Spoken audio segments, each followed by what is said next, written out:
Well, gosh, thank you, Commissioner. I probably should just go home now. But what a great crowd. And I enjoy smaller, intimate crowds like this where there is an opportunity to answer some questions. But I'm going to go through some things really quickly because you just heard some kind of alarming numbers or whatever. And again, thank you to our men and women that serve every day as first responders. I have a great deal of respect for what you do. But I got great news, and everything I'm going to talk to you about today, there's one thing I want to preface all my comments with. And first of all, I want to say that Commissioner Smedley and Councilman Ledford, what you're doing here and keeping the people informed is really, really great. And everybody should be appreciative. They're willing to do it. They don't do this in every district, ladies and gentlemen, which, again, you're to be commended for what you do. I do have the honor and the privilege of getting up to work every day and serve as your county mayor, and I'm grateful for that, and I appreciate that, and I hope you think we're doing a good job of representing you. There's a couple things I always want people to remember is, and Commissioner Smedley and I work really closely together, and she'll tell you this too. What we do recognize is government has no money, right? It's your money, and so we're very, very cautious about how we spend your money, and we don't take that lightly. Sometimes I think our friends in other governments forget that. I'm not talking about the city, I'm talking about the federal government. They got an advantage. They get the print money, right? But we've had a lot of success here in Hamilton County. And one of the things I want you to understand, I'm not the politician that's going to stand up here and tell you that I made that happen. I want to tell you and want you to understand, it takes a lot of people working together to make things happen, whether it's a Volkswagen that gets a lot of accolades or whether it's going to be an addition or an expansion of existing business, like on the Key Foods or whatever. It's a lot of people working together. And I'm very appreciative of the fact that we've got that in this county of people doing that. But some of the successes we've had just during my tenure since 2011, we've been able to create, we brought in over 103, we've expanded 103 existing businesses. And that's really important. When I talk about expansions, I'm not talking about somebody adding 2 or 3 jobs. I'm talking about adding hundreds of jobs with these 103 expansions. We've had 51 new businesses here in Hamilton County and created over 15,000 new jobs, which is, again, really important. And also they've invested $2.6 million or $2.6 billion in capital investments here in Hamilton County. All of that I say to you because, again, it's working together, and a lot of this is a result of the hard work of our county commission, now being led by Sabrina Smedley. Really grateful for that. You hear a lot of discussions, and I want to give you just one good example, because the real tough thing, and I did serve on the commission from 2006 to 2010, and it's really tough to be there. You got to raise your hand and actually vote. I don't get to vote anymore. But they still call me and text me and lobby me like I'm going to get to vote. And Dr. Johnson, I appreciate it, but don't send me any of your texts. I get enough on my own, I create that. But what's really important to know, when you hear whether or not we're talking about doing tax incentives, and the reason I bring this up is people say, why would you? I want to give you one good example. There was some criticism about Volkswagen. When Volkswagen came, we got some pretty good tax incentives, right? But one thing this commission does not allow is to forgive any taxes for our school system. So I say that about Volkswagen because Volkswagen paid $4.5 million just last year, and they'll pay at least that or more this year in school tax. So nobody gets a free ride. I know when you see it, read it in the paper, it appears that, well, okay, here they are again, giving away taxes. We do not forgive school taxes, and I really applaud the commission for taking that position and moving it forward. So we've had a lot of success. So along with those successes comes a lot of growing pains, like workforce development, right? It's one of the things we're really focused on right now. We're very fortunate to have the Chattanooga States, the UTCs, chamber people that are helping, and certainly what we're doing in our schools that Dr. Johnson's leading in his Future Readies program that we're really excited about. But it takes, again, everybody helping prepare that workforce.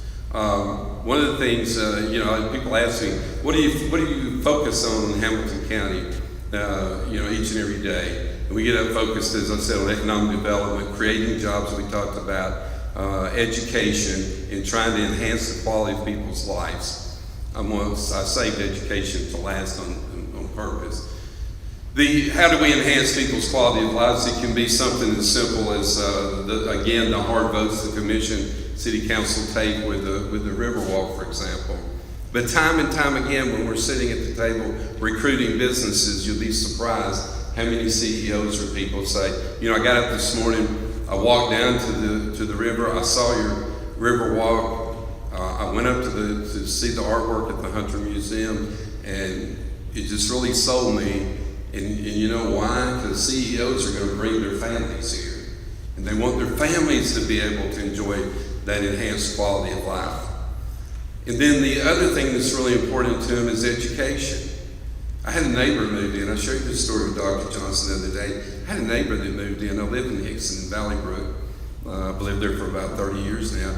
And the lady moved in and her husband, and I said, my wife, she's a very outgoing person. They're walking down the road, she goes, and she's kind of intrusive sometimes.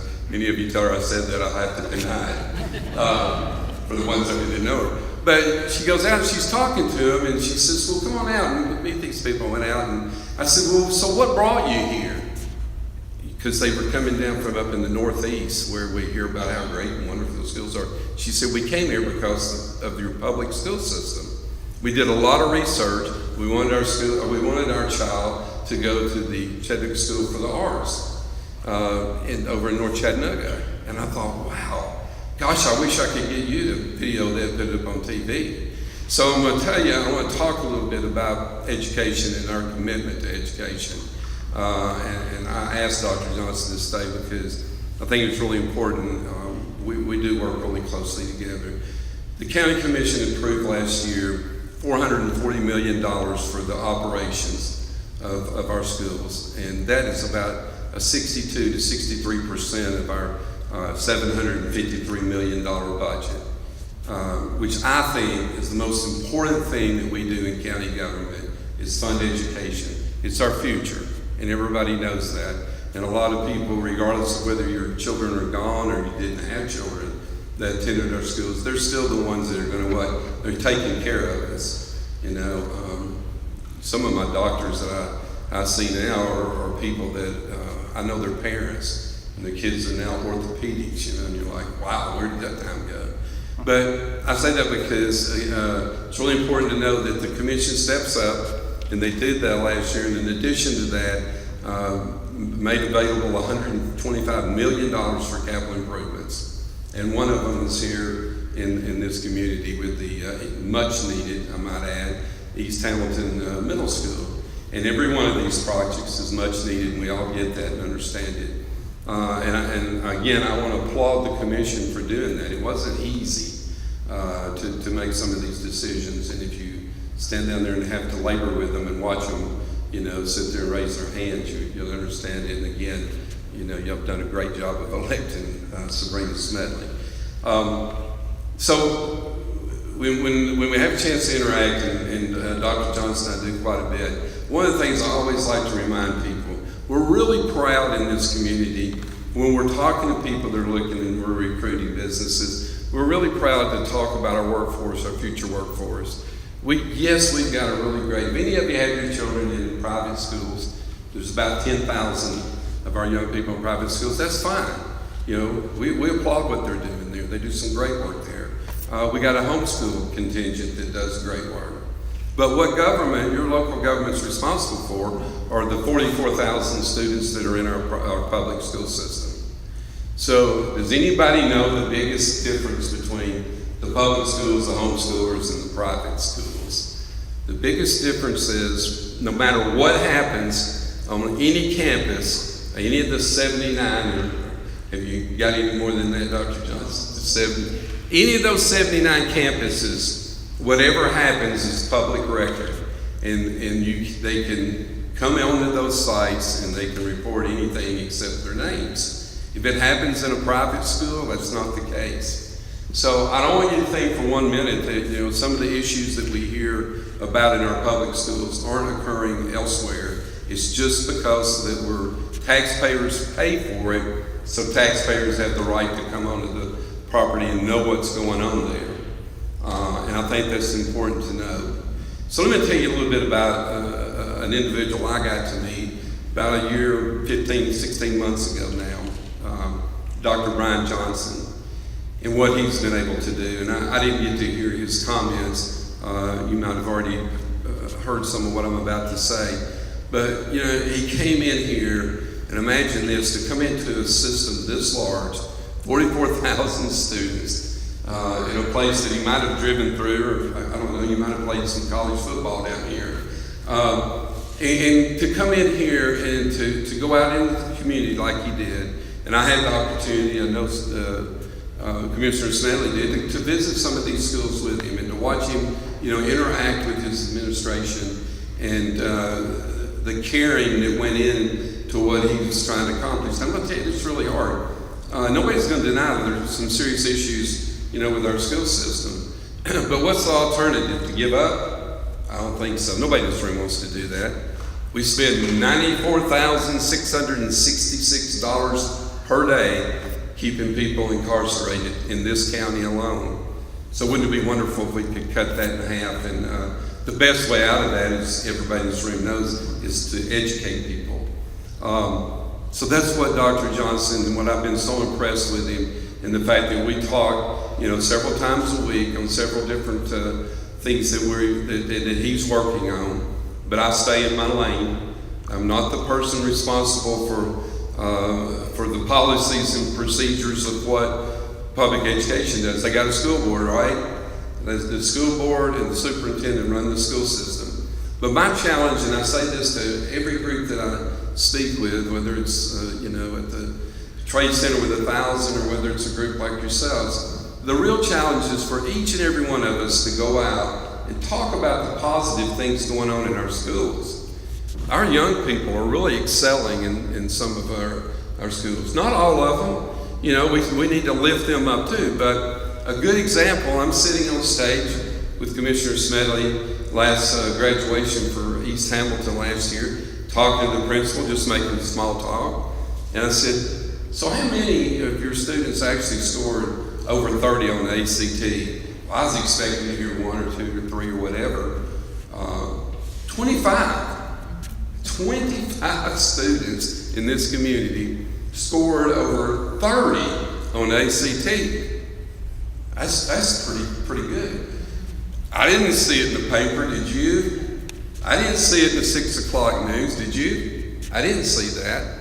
I'm reading the paper this summer, and I see a little blurb come up. It talked about a student that took the ACT on Signal Mountain and scored a perfect 36. I don't know about most of you, but when I was in school, I didn't want to take the ACT in the summer, period. So what I'm saying, there's a lot of these young people out there that are, they're really inspiration to me. They really do inspire me. You go out there, I've been out there with Dr. Johnson on numerous occasions to go to around the different places. I see the way that the administration responds to him, and I've seen the Futures Ready. They talked about Red Bank High School and some of the things and the places that we visited, and I'm just totally impressed with the direction that we're going.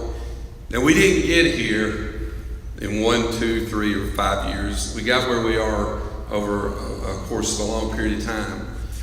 So what I want to say to you, and I say to people everywhere, I think, and I totally support what Dr. Brian Johnson's doing in our school system. And I think we got the right guy at the right time. We just have to be a little bit more patient. Let's look for the good things. Let's look for some of the good things that's going on there. He set up an opportunity zone, right? With some of the I think it's 12 challenging schools or whatever. That's 12 out of 79. But that's what, most of the time your media is focusing on. How are they doing? They went from a TVOS level 1 to level 3 in our school system. You've heard some of the things, you looked at graduation rate. We're seeing improvements. But again, it's incumbent upon all of us to try to go out there and talk about the positive stories. Because what does that do? they're going to be that future workforce, but it helps us to recruit businesses. I remember growing up, most of the people, and you do too, in this audience, most of the people, if they wanted to go get a good job, they had to go to Atlanta or Nashville. It's not happening anymore. They're moving, we're getting people from Nashville every day. They think it's getting too crowded, it's getting too expensive, they're coming here. We've grown in a population since the 2010 census. I used to tell everybody, it was part of one of my talking points, we've grown about 22,000 people since the 2010 census. We now got 357,000 people living in this county. You can look it up. I looked it up on the U.S. Census website the other day. We're up to 361. That's 4,000 since that used to be one of my talking points, right? We're growing. This county is really growing. We're feeling some of that as politicians. You know, the demand is much more. You heard a very kind of a lengthy discussion yesterday about a sewage treatment plant, right? You know, nobody's debating whether or not we need one. Everybody understands we're growing so fast we need one.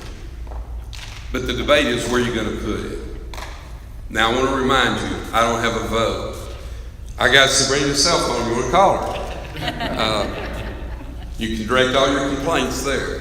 But in all seriousness, these are some of the tough decisions that we got to look at moving forward. And all of it kind of evolves right back around to how we're educating all of our young people. And again, I mean, I'm so glad that we're in the position we are right now. People have been crying out for some type of vocational, education. Dr. Johnson's offering that to our young people, because we know everyone's not going to go to college. The hardest thing I got to get in my house right now is a plumber. You know, and I'm having a hard time because everybody's busy. And you know, that's the thing you're going to look at. You're going to see when we're trying to build these schools. You know, we've got a new East Hamilton going up. We got a new Harrison Elementary. You got a new CSLA with Tyner Middle and High School. Going to have some serious renovations. You got a Howard Middle School going on. You got tracks going on in the community. A lot of things going on in all these communities. But we never forget, one thing the commissioner, I never forget, it's your money. It's your money, and I hope you think we're spending it wisely. And what we do is we listen to what the school board, the superintendent tell us what their needs are on these capital projects. And again, it's you that is making that happen. And again, I want to remind you, and I'll take questions, but I want to remind you of what I started with. You know, it's people being able to work together with the community with each other, whether it's on the federal government, the state government, or local government, to make these things happen. It really takes all of that. I'll share one quick story with you. I had the honor and the privilege to be involved in the expansion of Volkswagen and travel to Wolfsburg, Germany a couple of times to Volkswagen to sign those final agreements. And sitting in the room, thinking, first of all, you know, how did I end up here? And you're sitting there negotiating these deals, and every one of us that were there, it was myself, it was the mayor of the city of Chattanooga, the governor, and the Senator Corker was there. But every one of us was on the phone back talking to our team of attorneys and finance people. So what happens, you come back home, and we get off the airplane, we go to the Hunter Museum for the big press conference, and all of us that are politicians are standing around smiling, and everybody's saying, boy, they really got it done. But I'm here to tell you, it takes everybody. It takes commissions and councils and school boards and everybody working together to pull off deals like that. No one person can do that. It's just too big. I'd be really scared if one person was trying to do that much negotiating. So I'll open it up to any questions anybody have about what we're doing in county government. I mean, it's your government. We recognize that, and just grateful to be able to serve. Who wants a sewage treatment plant? We don't want it in District 7. Does that mean you want one? Seems like everybody in the community that's a developer wants to hook into a new subdivision on East Branch Road. Well, you've got to hook the sewer up all that subdivision. And according to Sabrina, I was talking to her, the sewer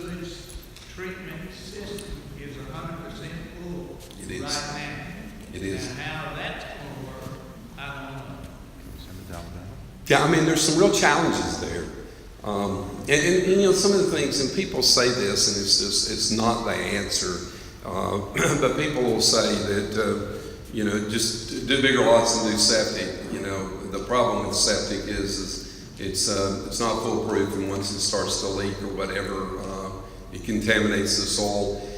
And believe me, there's so many regulations out there as it relates to TDEC and to EPA, rightfully so.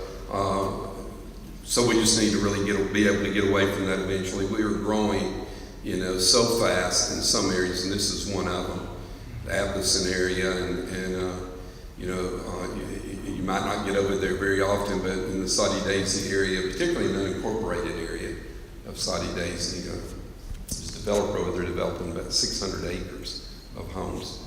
So we're growing. And yes, ma'am. Thank you for being here tonight. Thank you. I guess, and on to piggyback on that and about the growth, and excuse me, public speaking is not my forte, so I'm a little nervous, but I understand growth is important to the county, and you want economic development, you want the tax dollars, but what is the county doing to have smart growth and controlled growth, that we have the infrastructure that we need? We've got a planned unit development that's being proposed next to our home, where you have single-family homes on multi-acre lots, and they want to put 50 units in right next door to us on 8 acres. And what we've been told is, don't even bother trying to contest it at all, because the county's going to approve it. And it's just a rubber stamp. And because they need housing for all the development that's going on. Well, one of the questions I heard that I'll address first came towards the end, but I can assure you, because I sit through a lot of these meetings, nothing's a rubber stamp or a sure deal. You know, and I think any developer would tell you that it's not that easy to get something zoned. I mean, the commission does an extremely good job about making sure that it's not going to hurt your property value, or it's not something really that they wouldn't want next door to them. And I know the city council does as well. The growth and the way that it's occurring, you're right, we talk about that a lot, and I have people say to me, well, we don't want to be as big as Atlanta or Nashville. Well, the good news is that we're not. And but the bad news is that, you know, that we are running out of potential places to put industrial parks, which help you with jobs and you know, pay big taxes instead of having to tax the homeowners or whatever. And the reason I say that is if you look at the topography here, with the good thing about Atlanta, and I always say Murfreesboro is the one that's really positioned extremely well. People are trying to get out of Nashville, and that's what made Williamson County, boom so big, was people wanting to get out of Nashville.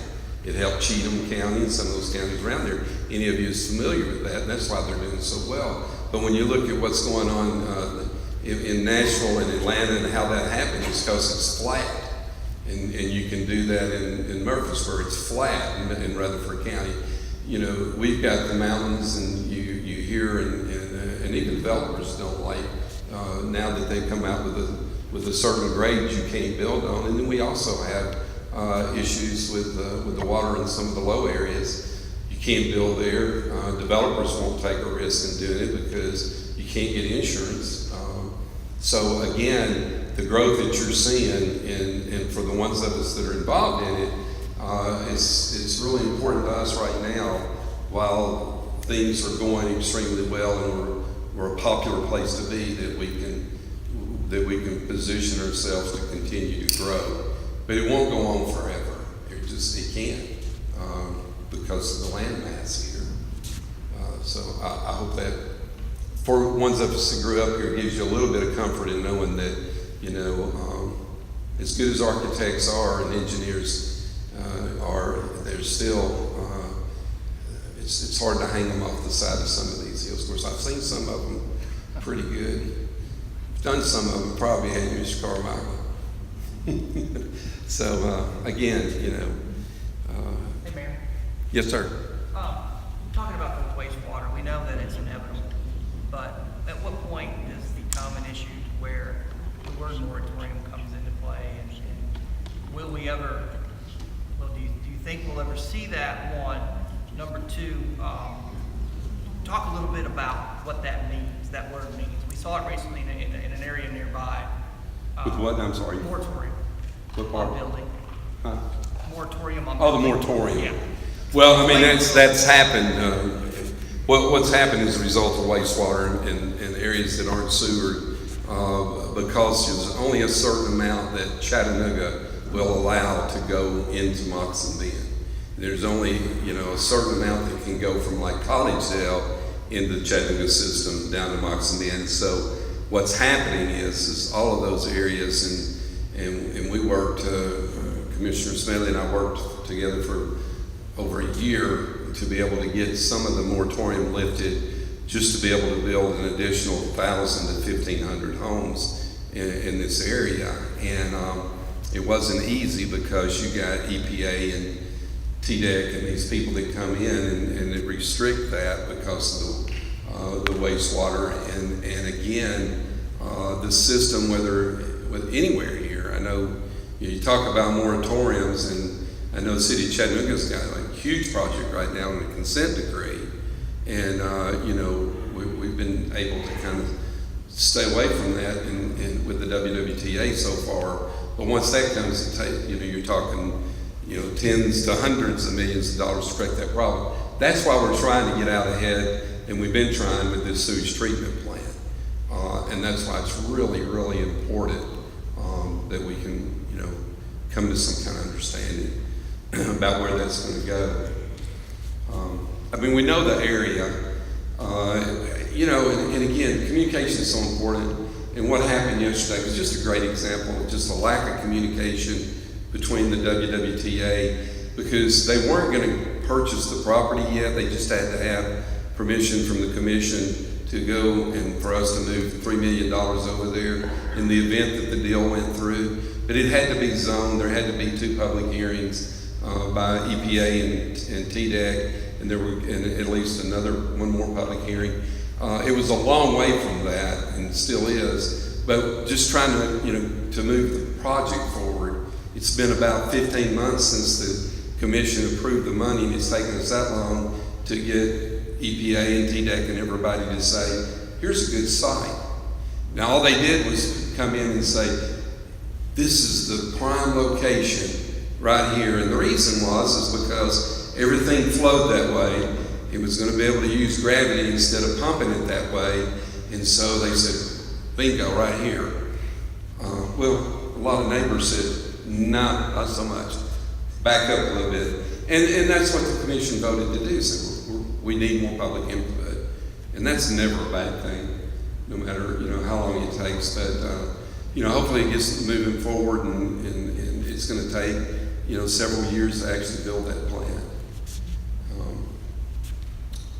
Yes, sir. Just a quick question. I understand there's discussions about the expansion of Ooltewah Ringo Road from East Springer to Collegedale. Being fast track, maybe 10 years or so, I don't know. But when we look at all these new developments, the setbacks against Ooltewah Ringo Road are very narrow. Why is someone not planning in advance? Because some of these brand new homes are going to be on that highway in 10 years. That's a great question.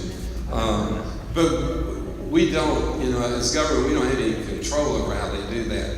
But much to your point, we know this, if you started right now, and this is what TDOT has said to me time and time again, you've probably been in these meetings, if they decided right now that you were going to do a road project, it would be 10 years. So it's not like we're going to build a road and it's going to happen. And if you don't see that it's funded, in my opinion, the clock starts running on the 10 years when it's funded. Until then, there's kind of there's no hope, or you shouldn't build false hope. And a good example of that is, and it probably won't happen in my lifetime, maybe not my granddaughter's lifetime, but eventually there needs to be a connecting bridge from, somewhere in the Saudi days of Sell Creek over to the Highway 58 area. It just makes sense. But it's unbelievable how expensive it would be now. No telling what it's going to be by the time they're ready to do it. But I hear that all the time. And in talking to the commissioner at TDOT, actually I was the chair of a committee that was looking at it. And he came to me one day and he said, let's hold a meeting and tell everybody it's off the table so people can quit thinking it's going to happen. And again, that's what I really appreciate it. I'm going to really miss Commissioner Schroyer because he was really that blunt and that honest. But I always say the reason he was is because he was a local government guy. He was the mayor of the city of Franklin, Tennessee, and he knew that you needed to just level with people and not build their expectations. But that's going to constantly be a problem as we grow and the streets and the infrastructure grows. One of the things people don't understand when we're talking about infrastructure, most of us think about sewers, we think about the utilities and things of that nature. But a big driving force of infrastructure is schools, new schools, remodeling or refurbishing the existing schools or whatever. So, when you hear us talk about infrastructure in the county commission or whatever, all of those things are taken into consideration. The county, we do schools countywide, and we sit down and Dr. Johnson's brought us some great plans in the short time he's been here to look at where that growth is going to be and what we need to be doing there. But remember, that's part of our infrastructure. Yes, sir. I've already been calling just a couple of points over on a couple of things. I live in this area, and over the years I've been looking at some of the things that we've been mentioning about. The thing about having part of the county annexed to the city, calling our area East Hamilton, which is not such a bad idea.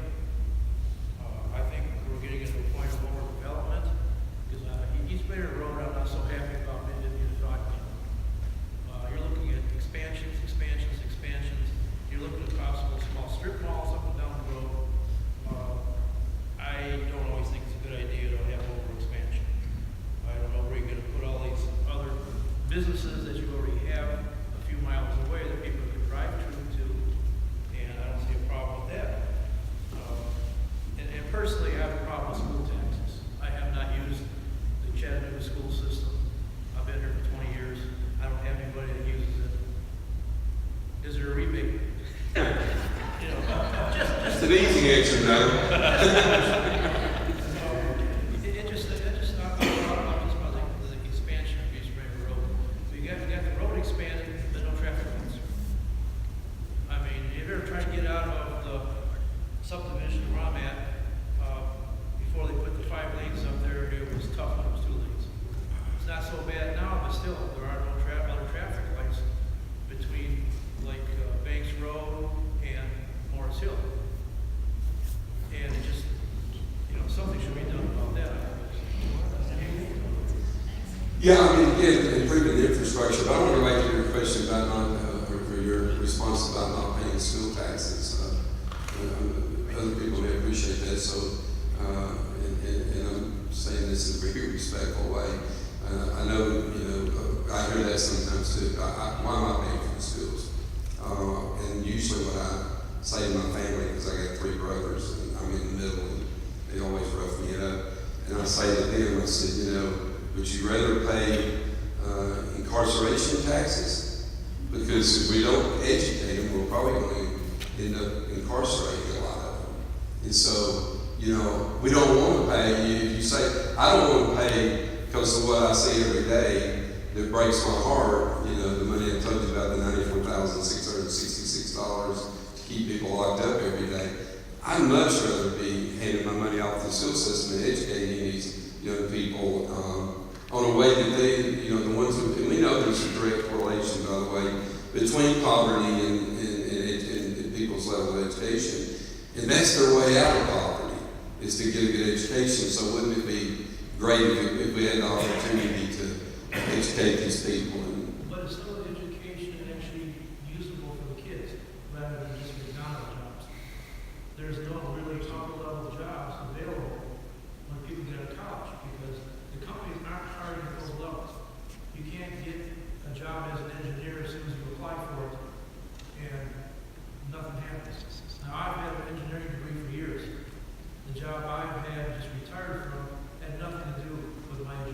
Yeah. And I basically threw a lot of education for that, because I've got educated by the skills and company type of thing in my profession. Right.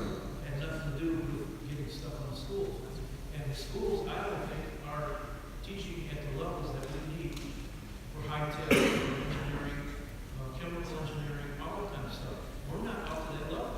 Can everybody hear what he's saying? Because what he's saying is that, you know, and this is a concern, and just recently, I mean, it's just being really addressed in the last 5 to 10 years, but what he's saying is that he's an engineer, and we're not necessarily matching up the jobs with the education that we're giving to our young people, and that's the problem, and that's what people all over the country now are talking about with education. That's what Governor Haslam's been talking about during his entire term, and what we've been talking about is there, you know, everybody's not going to go to college, and some college degrees are not necessarily going to guarantee you a job.